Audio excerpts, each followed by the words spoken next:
Assalamualaikum warahmatullahi wabarakatuh.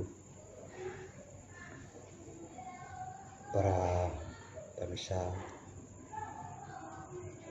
sekalian, adik-adik, anak-anak yang berbahagia, 10 malam terakhir Ramadan adalah kesempatan bagi kita untuk berzikir dan merenungkan diri sebagaimana dijanjikan oleh Allah. Malam-malam terakhir Ramadan ada suatu malam yang baik untuk kita untuk introspeksi diri dan minta ampun kepada Allah, berzikir, sholat malam,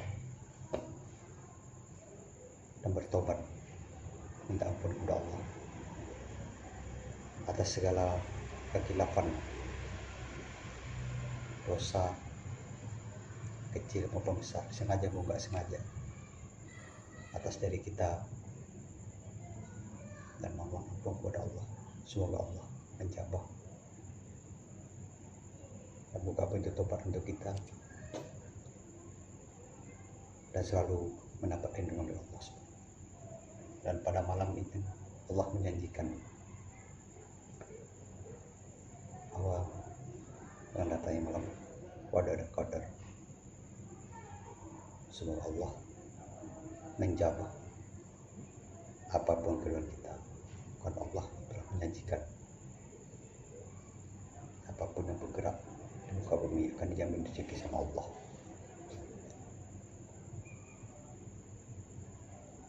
Dan kami dari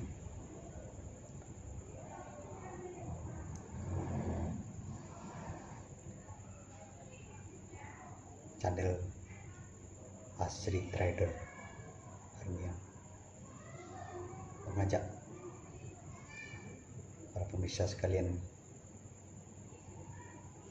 untuk memasakkan diri bertawakkul kepada Allah.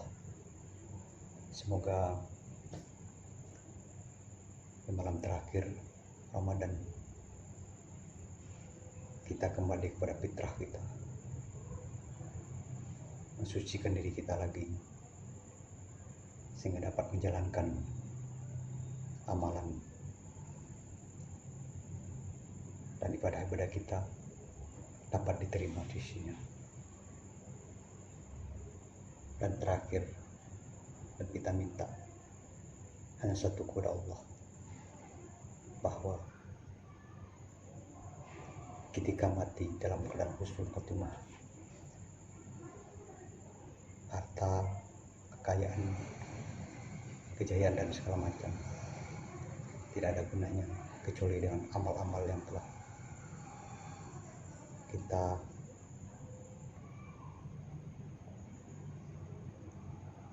laksanakan atau kita amalkan di dunia,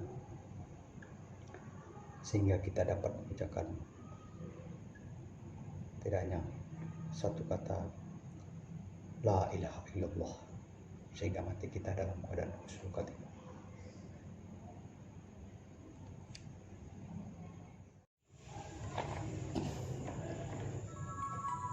Assalamualaikum warahmatullahi wabarakatuh.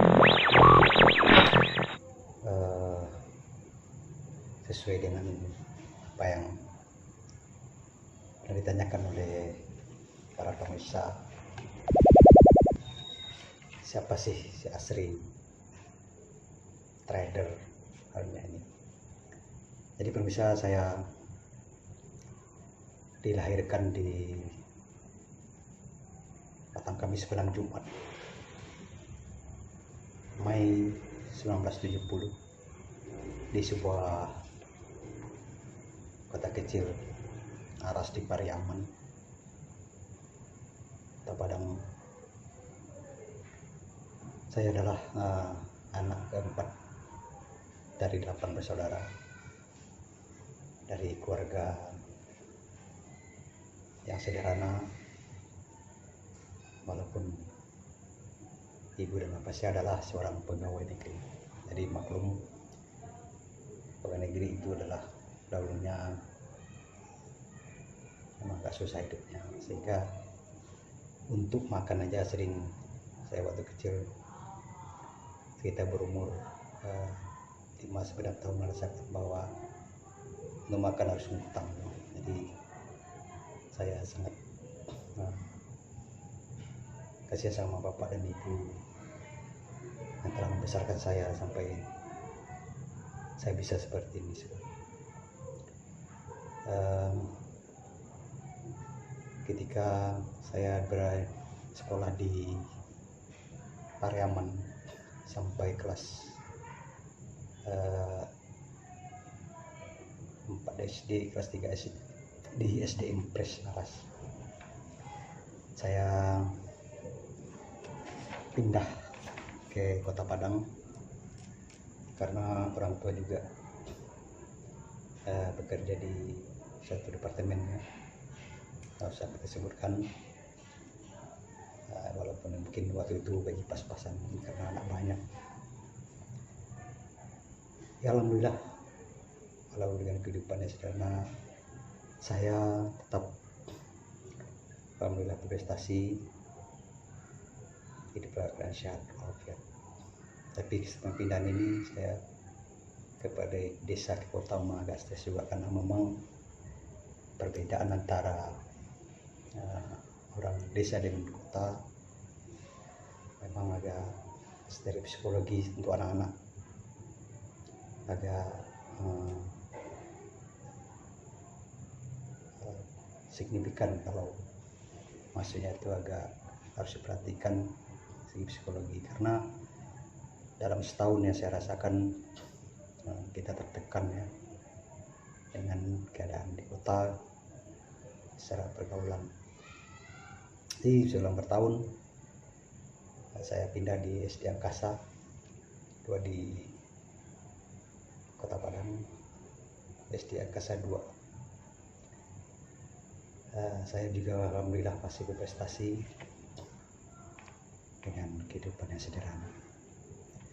Tapi dengan itu keluarga bapak saya mungkin agak keras, jadi saya pun namanya anak kecil ya, baru kelas SD, kita agak trauma juga itu, karena ada orang tua pengajar ya di kampung saya dengan bapak.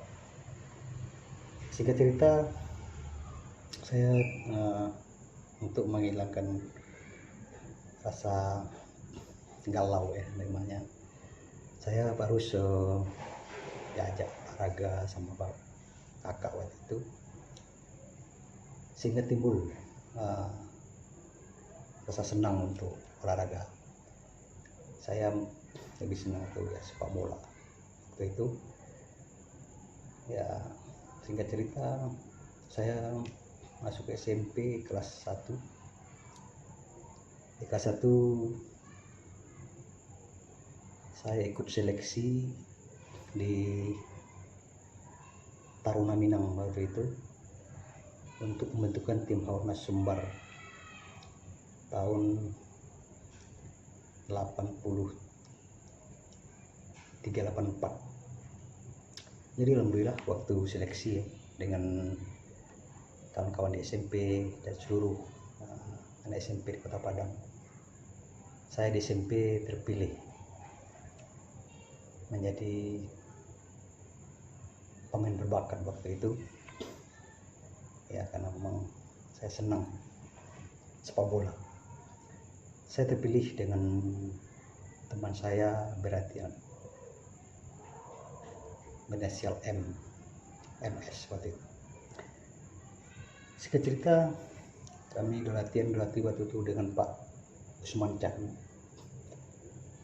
Saya terus giat latihan, mungkin sepak bola bukan sekedar hobi, mungkin udah menjadi candu. Setiap sore harus main sepak bola. Tiap minggu kami digembleng di daerah Morajo Saling dari pagi sampai jam 11 jam 12 siang. Tapi mohon maaf, ketika untuk pengiriman tim Haornas waktu itu umur saya sudah kelewatan, karena selain bulan Mei yang dikirim untuk itu waktu itu umur yang bulan Juli waktu itu. Jadi saya diminta sama Pak Usman Chan untuk merevisi ijazah, tapi saya beratkan karena sama ijazah saya waktu itu nggak ini juga sih sama waktu. Tapi alhamdulillah Allah berkehendak lain.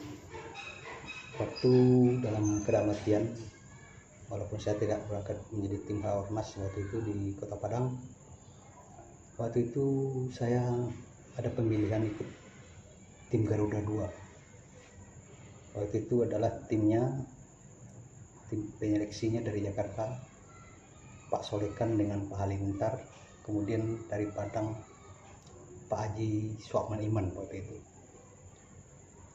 Pak Suakman Iman adalah legendaris sepak bola PSSI tahun 70-an. Dan di sanalah saya merasa bahwa apapun usaha kita, apapun kegiatan kita, berserah diri dan berdoa kepada Allah. Ketika mau ikut ujian atau seleksi, berdoa, sholat. Dan waktu itu saya pernah mendengar di ceramah-ceramah agama,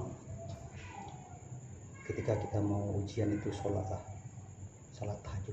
Tapi waktu itu saya nggak ngerti itu salat tahajud, tapi kalau Ustadz bilang kalau tahajud itu jam 12 ke atas. Jadi saya waktu itu saya tunggu besoknya mau seleksi, saya malamnya salat tahajud, saya tunggu, takut tidur saya nggak ini. Tapi saya dengar pengajian Ustadz Adi Hidayat, itu bukan salat tahajud, itu adalah sholat istiqoroh, karena salat tahajud itu harus tidur. Tapi saya waktu itu nggak tidur. Jadi pendek cerita, memang pernah waktu itu saya nggak berikan karena kawan-kawan udah berangkat dari Ormas. Waktu latihan saya berdoa, saya capek, ya Allah,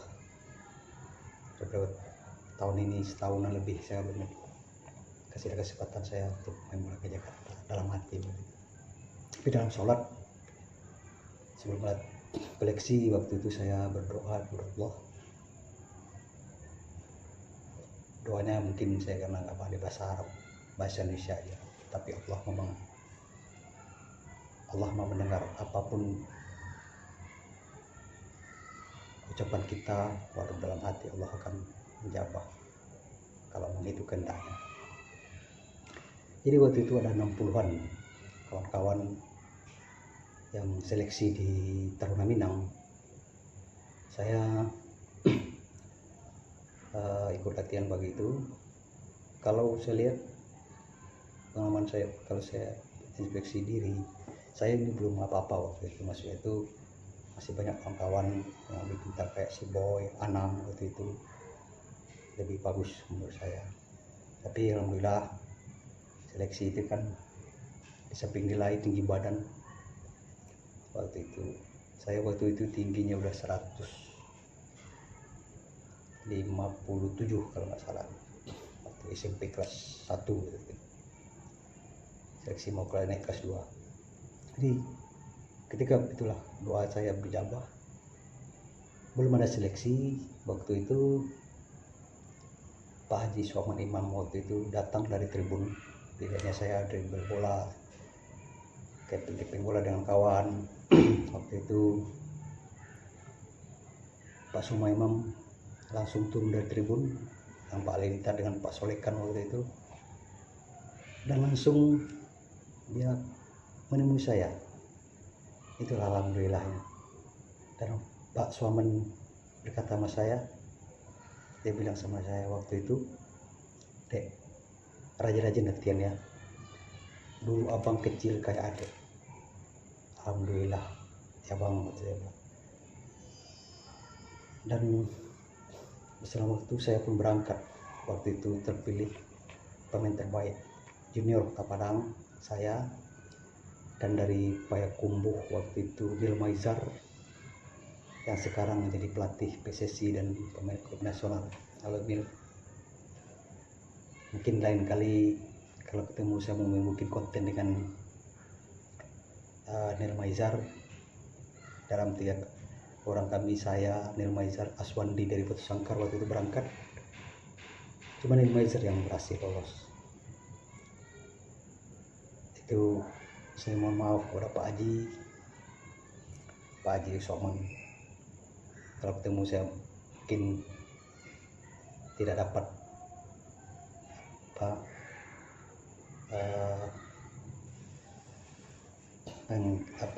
mensukseskan keinginan dia untuk mungkin maksudnya menggantikan dia di PSSI waktu itu. Sudah sebulan kami seleksi di Garuda 2 di daerah Cibubur, main dengan Indonesia Muda, dengan PSIS Bekasi aja 1 kali kami kalah dengan PSIS Bekasi. Memang juara waktu itu dia SMA, kami waktu itu ke SMP. Jadi pas pentohir ujian terakhir dari kesehatan, di sanalah mungkin ya karena Allah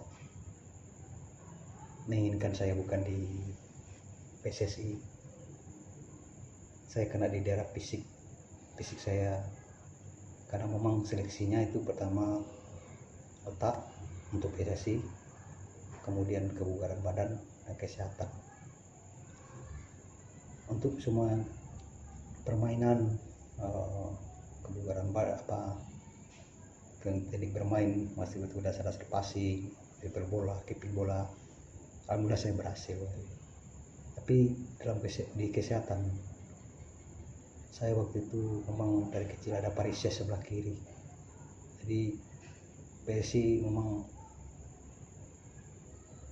harus yang perfect, mungkin kayak masuk abri gitu, tidak boleh varises, takutnya mungkin meletus atau kita cedera waktu latihan.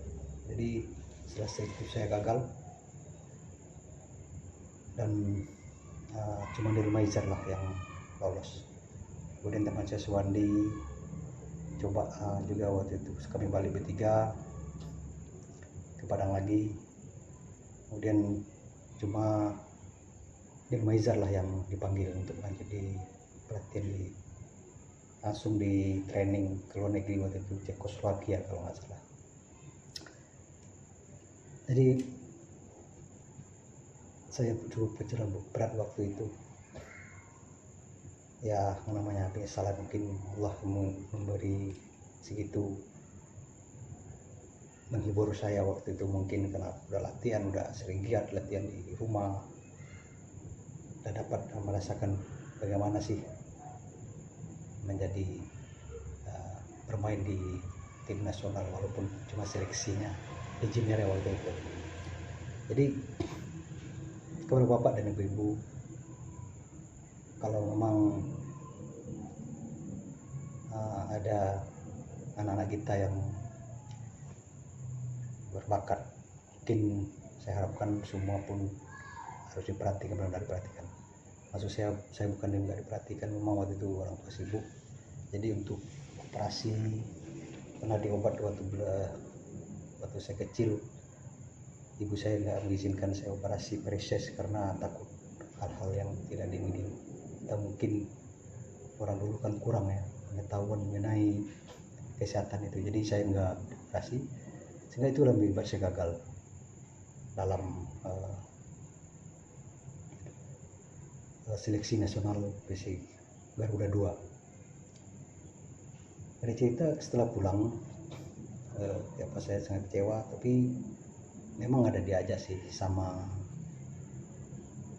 Uncu waktu itu di Diklat Padang, tapi orang tua tidak mengizinkan saya untuk memulai lagi dari bawah, maksudnya itu karena udah tembus di PSSI adalah hal yang sangat membanggakan saya waktu itu.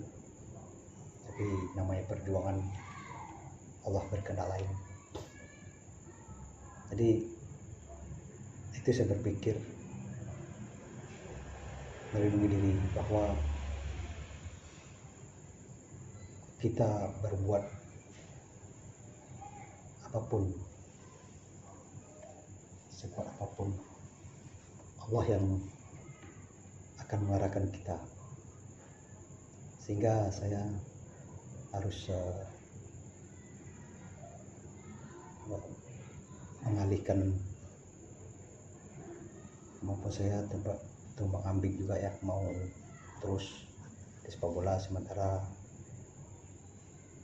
saya tidak fisik, maksudnya ada kekurangan di fisik saya untuk melanjutkan sepak bola. Tapi namanya hobi saya terus sambil giat, cuma latihan di sekolah aja waktu itu, dan mungkin banyak aja klub yang ngajak, PLN Makudum ngajak untuk pemain saya. Merasa waktu itu trauma, nggak ikut waktu itu, cuma ikut di klub kecil aja di daerah. Kemudian tamat SMP, SMA mulailah saya baru itu berpikir mau kemana nih hidup yang harus kita jalani. Istilahnya SMA itu adalah perlu pendekatan orang tua, harus benar-benar dekat dengan anak untuk menentukan jati diri kita, dan anak-anak harus dibimbing sebagaimana mestinya. Kalau alhamdulillah, walaupun bergaul dengan kawan-kawan dengan hampir terjerumus, tapi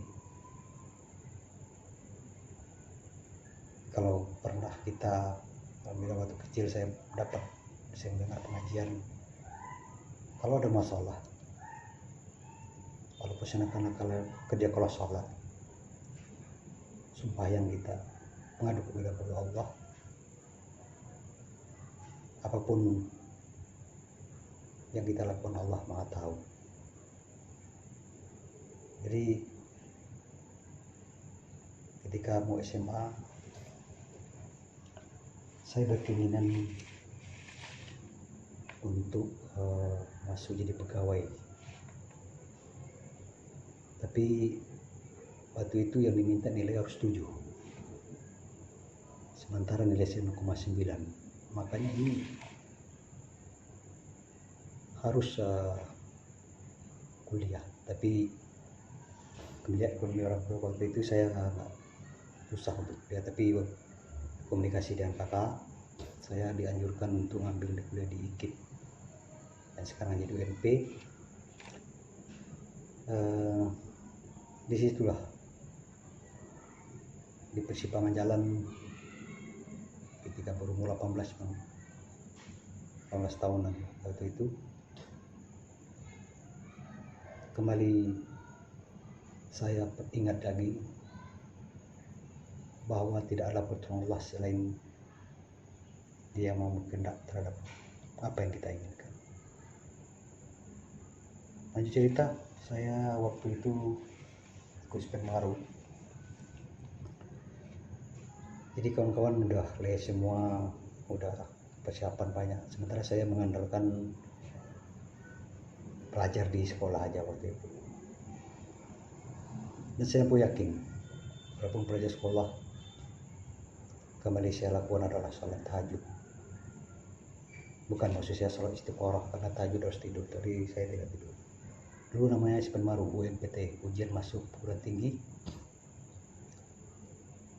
Saya waktu itu sholat lagi, dan itulah yang saya ingat. Saya menangis dan minta kepada Allah, kalau saya cari nggak lulus di universitas, kemungkinan saya jadi beranda. Saya mengadu kepada Allah, tunjukilah saya jalan lurus. Alhamdulillah waktu itu yang saya minta dalam bahasa Indonesia juga waktu itu, karena saya bahasa Arabnya kurang. Yang saya minta, ya Allah, kalau sekali memang besok ujian, kuliah ujian itu apa yang saya ingat dari pelajaran itu, ya Allah. Itu aja doa saya waktu itu. Alhamdulillah saya bisa melewati ujian itu, dan apa yang keluar memang apa yang saya ingat. Sing saya baca waktu pelajaran mulai fisika, matematik, kimia waktu itu. Nah, saya pun ambil jurusan pilihan pertama jadi mesin, pilihan kedua otomotif, pilihan ketiga EPOK. Jadi sehingga guru-guru saya kaget waktu saya lulus baru. Bukan guru saya aja, orang tua pun sampai kaget karena saya waktu itu udah mulai bandel. Pikiran saya nggak akan lulus karena saya melihat ujiannya di kampung. Saya balik ke kampung waktu ujian kedua, yang lihat saya lulus adalah kakak saya yang di Unan waktu itu, almarhum Sukri waktu itu, yang memberitahu saya bahwa saya lulus. Alhamdulillah. Jadi situlah bahwa saya tahu Allah menunjukkan jalan saya di sini. Jadi lepas saya petik pelajaran bahwa apapun yang kita lakukan, berdoalah, sholat malam meminta kepada Allah. Nggak ada kekuatan dan kuasa selain dari Dia. Itu yang saya rasakan. Dan kemudian saya tamat kuliah, alhamdulillah bekerja dan bisa berkeluarga, kehidupan istri sebenarnya layak.